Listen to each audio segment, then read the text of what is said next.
ମଧୁରମ୍ ମଧୁରମ୍ ମଧୁରାଂଶର ଏହି ସଂସ୍କରଣରେ ରହିଛି ଆଦିକବି ସାରଳା ଦାସଙ୍କ ଠାରୁ ନେଇ ନବପ୍ରଜନ୍ମର ଦୀପିକା ଦାସ ପର୍ଯ୍ୟନ୍ତ 13 ଗୋଟି ମିଷ୍ଟ ମଧୁର ମଧୁରାଂଶ। ସାରଳା ମହାଭାରତର ବନ ପର୍ବରେ କବି ସାରଳା ଦାସ ଶ୍ରୀ ଜଗନ୍ନାଥଙ୍କର ଆବିର୍ଭାବ ସମ୍ପର୍କରେ ସୂଚନା ଦେଇ କହିଛନ୍ତି ଏହିପରି। ଆକାଶର ବାଣୀ ଶୁଣିବ କିରୀଟି, କ୍ଷୀର ଦେ ମେଲିବ ନେଇ କୃଷ୍ଣ ଅଙ୍ଗ ଗୋଟି। ଆକାଶର ବାଣୀ ଶୁଣିବ କିରୀଟି, କ୍ଷୀର ଦେ ମେଲିବ ନେଇ କୃଷ୍ଣ ଅଙ୍ଗ ଗୋଟି। ସେ ପିଣ୍ଡ ଲାଗିବ ଆସି ସମୁଦ୍ରର କୂଳେ, ଯାରା ଶବର ବୁଝିବ ତାହା ସବୁ କାଳେ। ଜଗନ୍ନାଥ ରୂପେ ହରି ବିଜୟ କରିବେ, କଳିଯୁଗ ନରଙ୍କର ଦୁଷ୍କୃତ ହରିବେ। ଜଗନ୍ନାଥ ରୂପେ ହରି ବିଜୟ କରିବେ। ସାରଳା ମହାଭାରତ, ଆଦିକବି ସାରଳା ଦାସ। ଧଉଳି ପାହାଡ଼ କବି ପଦ୍ମଚରଣ ପଟ୍ଟନାୟକଙ୍କର ଏକ ବହୁଚର୍ଚ୍ଚିତ କବିତା, ଯାହା ଓଡ଼ିଶାର ଅତୀତ ଗୌରବ ଓ ଗରବର କଥା କହେ, ଯାହା କ୍ରମଶଃ ଧୂଳିସାତ ହେଇଯାଉଥିବା ଆମର ସଂସ୍କୃତି, ଐତିହ୍ୟ ଓ ଅସ୍ମିତାର ଗାଥା ବଖାଣେ।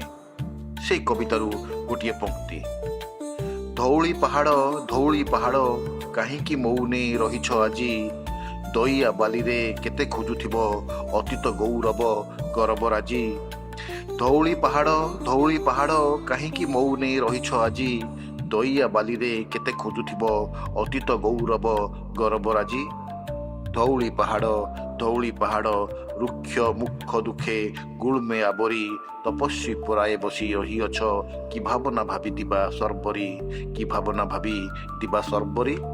କବିତା ଧଉଳି ପାହାଡ଼, କବି ପଦ୍ମଚରଣ ପଟ୍ଟନାୟକ।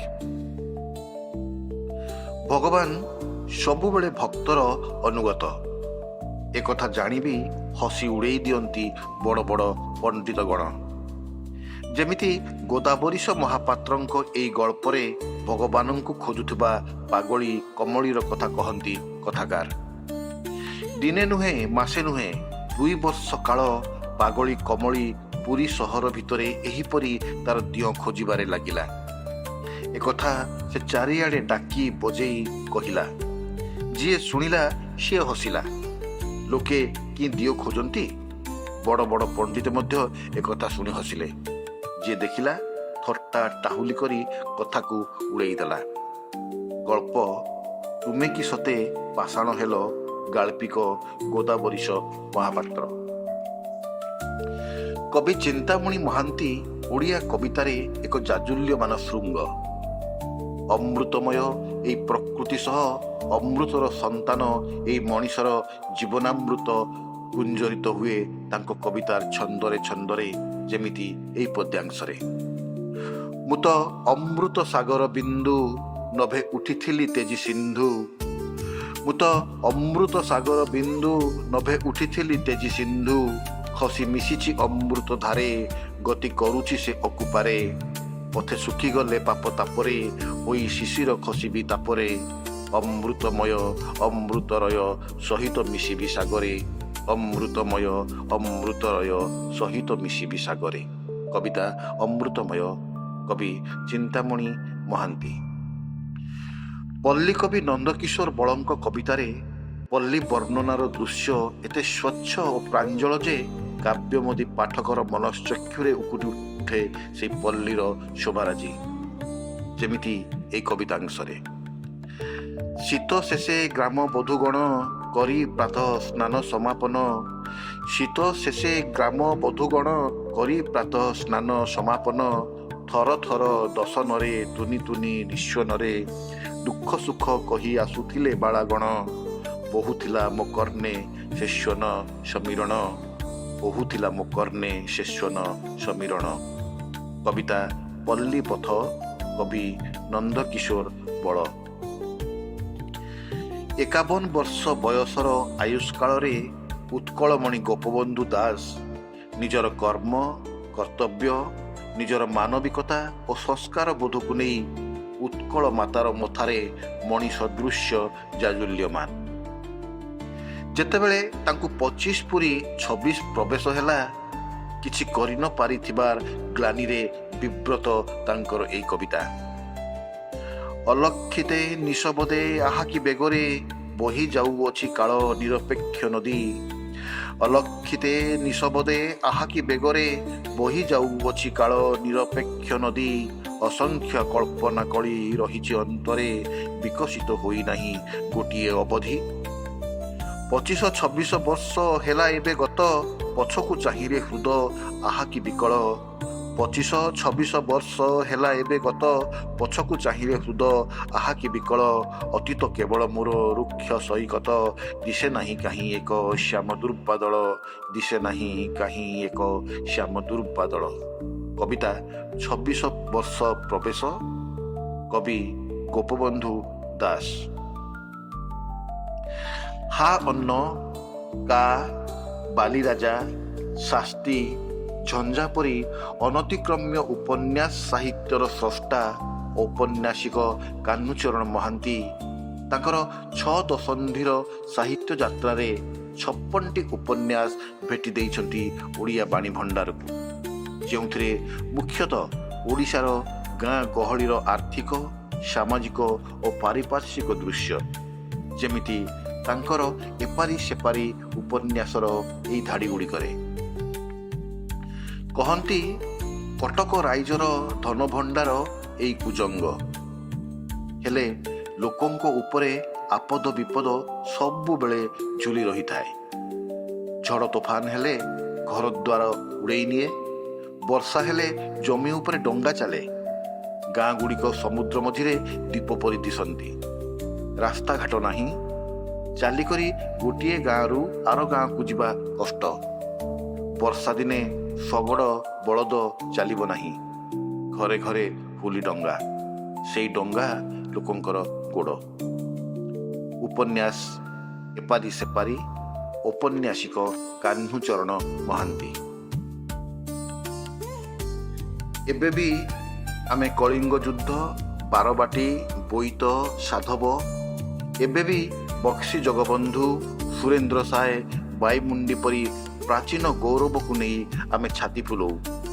ଅଥଚ ଆମେ କ'ଣ କରୁଛୁ ସେ କଥା କେବେ ଚିନ୍ତା କରିନଥାଉ। ଏ ବାବଦରେ ବାଗ୍ମୀ ପ୍ରାବନ୍ଧିକ ବିଶ୍ୱନାଥ କରଙ୍କର ଏହି ଉକ୍ତି।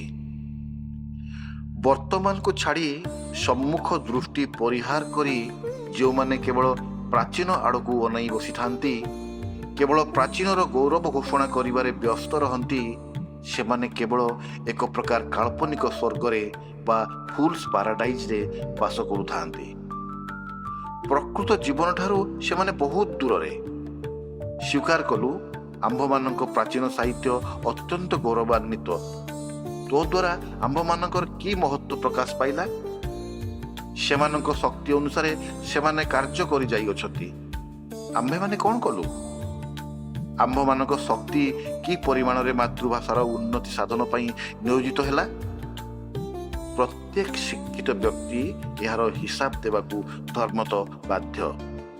ଯେଉଁମାନେ ଏହାର ସନ୍ତୋଷଜନକ ଉତ୍ତର ଦେଇ ନ ପାରିବେ, ସେମାନଙ୍କ ଅପରାଧ ଅମାର୍ଜନୀୟ। ପ୍ରବନ୍ଧ ସାହିତ୍ୟ ଓ ଜୀବନ, ପ୍ରାବନ୍ଧିକ ବିଶ୍ୱନାଥ କର। ବର୍ତ୍ତମାନ ସମୟର ଗଦ୍ୟ ସାହିତ୍ୟରେ ଗଙ୍ଗାଧର ବିଶ୍ୱାଳ ଏକ ପରିଚିତ ଓ ସ୍ପର୍ଦ୍ଧିତ ନାମ। ଖଟି ଏକ ବହୁ ଆୟାମୀ ଅଥଚ ଅପରିହାର୍ଯ୍ୟ ଓଡ଼ିଆଙ୍କ ଭିତରେ। ଚା ଖଟି, ଗୁଲି ଖଟି, ସାହିତ୍ୟ ଖଟି, ଏହିପରି ଅନେକ। ଏହି ଖଟି ଉପରେ ଗାଳ୍ପିକ ଗଙ୍ଗାଧର ବିଶ୍ୱାଳ କହନ୍ତି, ଖଟି ସବୁଠି ଅଛି, ଗାଁରେ ସହରରେ ଅଛି ଖଟି। ଖଟିରେ ଠିଆ ଠିଆ ହାଲୁକା ମନ୍ତବ୍ୟ ଦିଆନିଆ, ଉପସ୍ଥିତମାନେ ଅନୁପସ୍ଥିତମାନଙ୍କୁ ନେଇ ସରଗରମ ଆଲୋଚନାରେ ମାତନ୍ତି। କାହାକୁ କ'ଣ ସବୁ ଭଲ ଲାଗେ, କ'ଣ ସବୁ ଭଲ ଲାଗେ ନା, ନିର୍ଭେଜାଲ ଶୁଣେଇଥାନ୍ତି। କିଏ ଶୁଣୁ କି ନ ଶୁଣୁ, ଅନେକ ଗୁମର କଥାର ପେଡ଼ି ଖୋଲେ ଏହି ଖଟିରେ। ପଦ୍ମତୋଳା, ଛାନ୍ଦ, ଚମ୍ପୁ, ସନେଟ ଓ ନାବକେଳି ଆଦି ହରେକ ରକମର ସୁଆଦିଆ, ରୁଚିକର ଅରୁଚିକର କଥା ଆଦି ଶୁଣିବାକୁ ମିଳେ ଖଟିରେ। ଗଳ୍ପ ଖଟି, ଗାଳ୍ପିକ ଗଙ୍ଗାଧର ବିଶ୍ୱାଳ। ବ୍ୟଙ୍ଗ ସାହିତ୍ୟ ଏକ ଗୁରୁତ୍ୱପୂର୍ଣ୍ଣ ଦାୟିତ୍ୱ ନିର୍ବାହ କରେ ସମାଜ ସଂସ୍କାରରେ। ନିଆଁଖୁଣ୍ଟା, ଦୁର୍ମୁଖ ପରି ବ୍ୟଙ୍ଗ ପତ୍ରିକା ଅନେକ ନେତା, ବକ୍ତା ଓ ବ୍ୟକ୍ତିଙ୍କୁ ସାବାଡ଼ କରିଛି ଅତୀତର ଦିନମାନଙ୍କରେ। ବର୍ତ୍ତମାନ ସମୟର ଜଣେ ସୁଖ୍ୟାତ ବ୍ୟଙ୍ଗକାର ଓମ୍ ଅଭିଜ୍ଞାନ ସାହୁଙ୍କର ଗୋଟେ ଚମତ୍କାର ବ୍ୟଙ୍ଗବାଣ ବର୍ତ୍ତମାନର ସମୟକୁ ଲକ୍ଷ୍ୟ କରି। ଯେବେଠୁ ସରକାରୀ ନିର୍ଦ୍ଦେଶନାମା ଆସିଲାଣି ସବୁ ସରକାରୀ ଅଫିସରେ ଏଣିକି ଗାନ୍ଧିଜୀଙ୍କ ଫଟୋ ରହିବ, ସେବେଠୁ ସବୁ ଅଫିସରେ ଗାନ୍ଧିଜୀଙ୍କ ଗୋଟେ ନିର୍ଦ୍ଦିଷ୍ଟ ଦିଗକୁ ଅନେଇଥିବା ହସ ହସ ମୁହଁ ପ୍ରୋଫାଇଲର ଫଟୋ ଟଙ୍ଗା ହେଲାଣି। ଗାନ୍ଧିଜୀ ସାମ୍ନାକୁ ଅନେଇଥିବା ଫଟୋ କ୍ୱଚିତ ଦେଖିବାକୁ ମିଳେ। ବୋଧେ ଗାନ୍ଧିଜୀ ସାମ୍ନାକୁ ଦେଖିଲେ ଅଫିସରେ ଚାଲିଥିବା କାରବାର ଦେଖି ତାଙ୍କ ଆତ୍ମାକୁ ଦୁଃଖ ହେବ, ତେଣୁ ନ ଦେଖିଲା ଭଳି ତାଙ୍କ ଚାହାଣୀକୁ ଗୋଟିଏ ପାର୍ଶ୍ୱକୁ ବୁଲେଇ ଦିଆହେଇଛି। ଯାହା ବି ହେଉ, ଗାନ୍ଧିଜୀଙ୍କ ପ୍ରତି ସମ୍ମାନ ଏବେ ବି ସମସ୍ତଙ୍କର ଅତୁଟ ରହିଛି। ବ୍ୟଙ୍ଗ ଗଳ୍ପ ଗାନ୍ଧିଜୀ ଥିଲେ ବୋଲି ବ୍ୟଙ୍ଗକାର ଓମ୍ ଅଭିଜ୍ଞାନ ସାହୁ। କହିବାରେ ଦ୍ୱିଧା ନାହିଁ, ନବପିଢ଼ିର କବିତା ସାହିତ୍ୟ ଏବେ ଚମତ୍କାର ଉଡ଼ାଣ ଭରୁଛି କବିତାର ସ୍ୱର୍ଣ୍ଣ ନୀଳ ଆକାଶରେ। ଯେମିତି କବି ପ୍ରବୀଣ କବିଙ୍କର ଏହି ପଦ୍ୟାଂଶ। ନିଜ ପାଇଁ ଲେଖା ସରିଥିବା ସଂଳାପକୁ ଯିଏ ଅନ୍ୟ ପାଇଁ କରିଦେଲା ମନ୍ତ୍ରଧ୍ୱନି, ନିଜ ପାଇଁ ଲେଖା ସରିଥିବା ସଂଳାପକୁ ଯିଏ ଅନ୍ୟ ପାଇଁ କରିଦେଲା ମନ୍ତ୍ରଧ୍ୱନି, ଶିଖିଲାନି ପଥରକୁ ଦିଅଁ କରିବାର କଳା, ଦେଖିଲାନି ସୋରିଷ କ୍ଷେତର କାୟା କି ଶିଳାତତ୍ତ୍ୱର ମାୟା, ଯିଏ ଆଗାମୀ ସକାଳର ସ୍ତବ ଶୁଣିବାକୁ ନିଜ କାନିରେ ଲୁଚେଇ ଦେଲା ଗୋଧୂଳିର ରକ୍ତସ୍ରାବ, ସେ ଦେବୀ ନୁହେଁ ତ ଆଉ କ'ଣ? ସେ ଦେବୀ ନୁହେଁ ତ ଆଉ କ'ଣ? କବିତା ଲଳିତା, କବି ପ୍ରବୀଣ କବି। କବି ଜୟଦ୍ରଥ ସୁନା ବି ଠିକ୍ ସେହିଭଳି। ଛାତି ତଳର କୋହକୁ ଆଞ୍ଜୁଳାରେ ଭରି ସେ ବଢ଼େଇ ଦିଅନ୍ତି ପାଠକକୁ। ତାଙ୍କର ଏହି କବିତା। ସେଦିନ ମା କହୁଥିଲା ଭାଗ ଜମିରୁ ଧାନ ଦିମାଣ ଲୋଡ଼ା। ସେଦିନ ମା କହୁଥିଲା ଭାଗ ଜମିରୁ ଧାନ ଦିମାଣ ଲୋଡ଼ା। ସକସକେଇ ଖୁବ୍ କାନ୍ଦିଲି। ସଂସାର କହିଲେ ଏମିତି ହାଲକା ବେଲୁନ ପରି। ସଂସାର କହିଲେ ଏମିତି ହାଲକା ବେଲୁନ ପରି। 2 ମାସ ହେଲା ମାକୁ ଦେଖିପାରିନି। ହେଲେ ଆଉ କାହାକୁ କହିବି? କପାଳରେ ସିନା ଗର ମାରିବି। କବିତା ଘର, କବି ଜୟଦ୍ରଥ ସୁନା। ଦୀପିକା ଦାସ ନବପ୍ରଜନ୍ମର ଭିନ୍ନ ଏକ ସ୍ୱର। ତାଙ୍କ ସ୍ୱରରେ ନିର୍ଭୀକତା ଯେମିତି, ତାଙ୍କ କୋମଳ ଡେଣାରେ ଏହି ଆକାଶକୁ ଲଙ୍ଘି ଯିବାର ଦୁର୍ବାର ସଂକଳ୍ପ ବି ସେମିତି, ଯାହା ସେ ବଢ଼େଇ ଦିଅନ୍ତି ଆତ୍ମକୁ, ଆତ୍ମଜାକୁ ଓ ଆଗାମୀ ପ୍ରଜନ୍ମକୁ ବି। ମନୋରମ ସ୍ୱଚ୍ଛ ସୁତୁରା ଭିନ୍ନ ଏକ ଆକାଶ। ତୁ ଯଦି ଝଡ଼ ଭୟରେ ଉଡ଼ିବା ଛାଡ଼ିଦେବୁ ରେ ପକ୍ଷୀ, ବୟାରରେ ତୋ ଘର ତୋଳିବୁ କେମିତି? ତୁ ଯଦି ଝଡ଼ ଭୟରେ ଉଡ଼ିବା ଛାଡ଼ିଦେବୁ ରେ ପକ୍ଷୀ, ବୟାରରେ ତୋ ଘର ତୋଳିବୁ କେମିତି? ଦେଖ ମୁଁ ଏବେ କେଡ଼େ ନିର୍ଭୀକ। ଏବେ ବି ମୋ କୋମଳ ଡେଣାରେ ଅଜସ୍ର ଶକ୍ତି ସଞ୍ଚିଛି। ପୁଣି ଏ ଆକାଶ ମୋର ନୁହେଁ, ଭିନ୍ନ ଏକ ଆକାଶ ଖୋଜିଦେବି। ଏ ଆକାଶ ମୋର ନୁହେଁ, ଭିନ୍ନ ଏକ ଆକାଶ ଖୋଜିଦେବି। କବିତା ଆତ୍ମଜା, କବି ଦୀପିକା ଦାସ। এই ସଂସ୍କରଣ ଏବଂ এই ମଧୁରାଂଶ ସବୁ ଛୁଇଁଥିବ ଆପଣମାନଙ୍କୁ, ଘାରିଥିବ, ରନ୍ଧିଥିବ, ରୁନ୍ଧିଥିବ ଆମ ଭିତରର ଆବେଗ ଓ ଆସ୍ଫାଳନକୁ ବି, ଚେତିଥିବ ଓ ଚେତେଇଥିବ ଆମର ସୁପ୍ତ ଅସ୍ମିତାକୁ। ଏହି ବିଶ୍ୱାସ ରଖୁଛୁ।